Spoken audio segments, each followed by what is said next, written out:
Numa era de restrições, o teatro de revista emergiu como um refúgio da liberdade.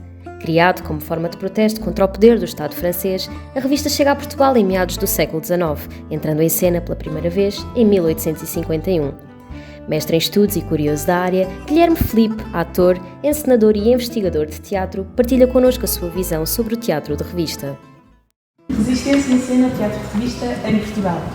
Para falarmos disto, precisamos de perceber o que é isto de revista, de onde é que vem o teatro de revista e o que é isto de revista à portuguesa.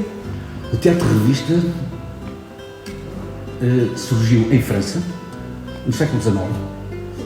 Chama-se La Revue de l'Année, ou seja, passar em revista os acontecimentos durante um período do ano que antecede a criação da própria escrita dessa revista.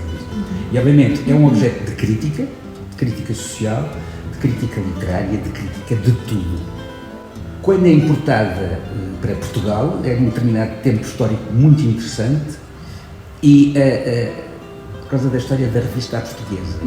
A revista tem que ser sempre à portuguesa, como tem que ser sempre à espanhola, à francesa e em qualquer dos países. Porque passar em revista as situações são sempre do público no seu tempo. A primeira revista que se faz, obviamente, está muito ligada ao modelo francês. O ano de 1850 corresponde a um tempo político muito conturbado. Estamos no final da ditadura do Costa Cabral. Há outra coisa que é importante percebermos no século XIX. O teatro é um veículo de comunicação de massas.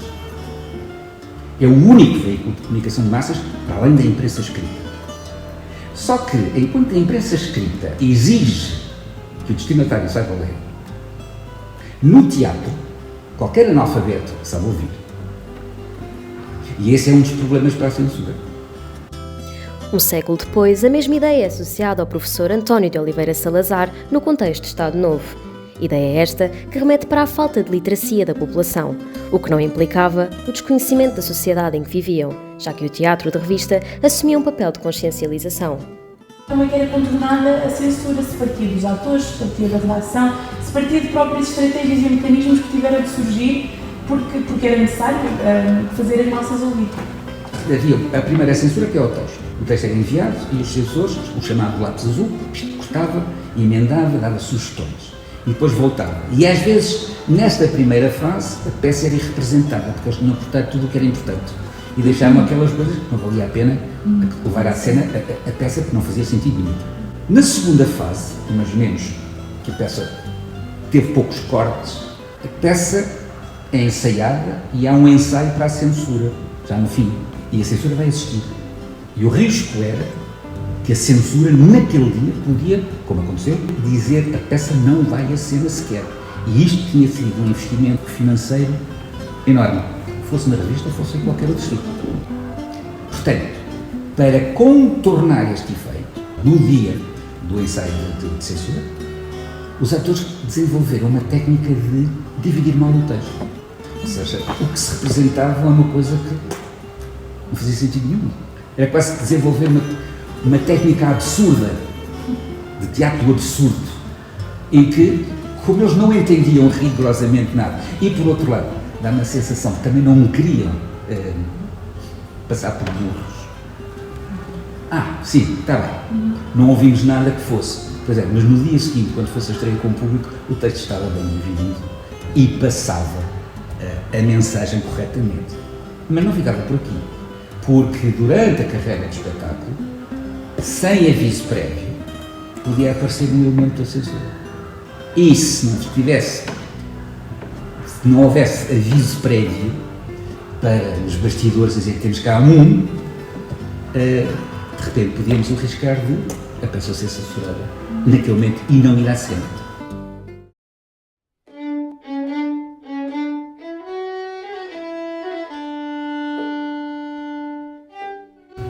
Chegamos ao 25 de Abril e o 25 de Abril traz a liberdade de falar.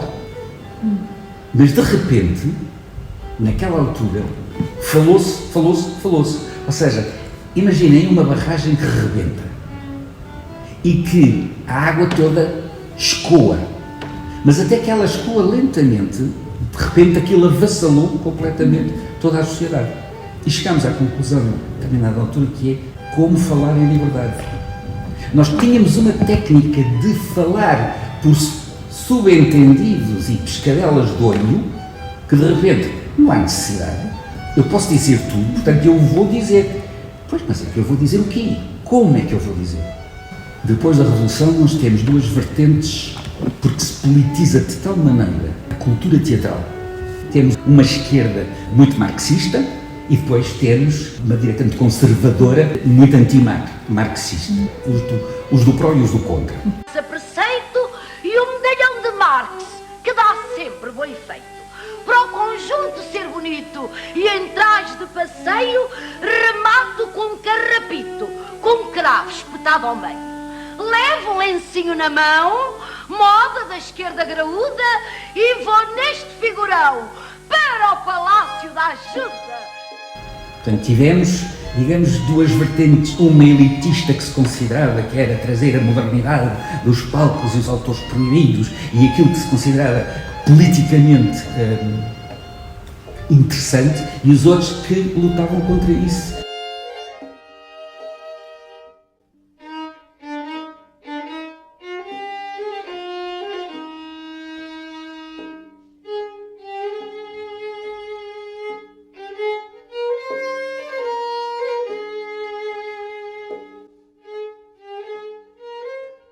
E agora faço-lhe uma provocação. Há espaço para tudo neste momento. Faz sentido existir revista? É preciso reaprender a escrever a revista sistematicamente, porque senão isso é que é a morte dela. Se ela não se atualiza. Porque esse é um fator muito natural do teatro-revista. É passar em revista aos problemas.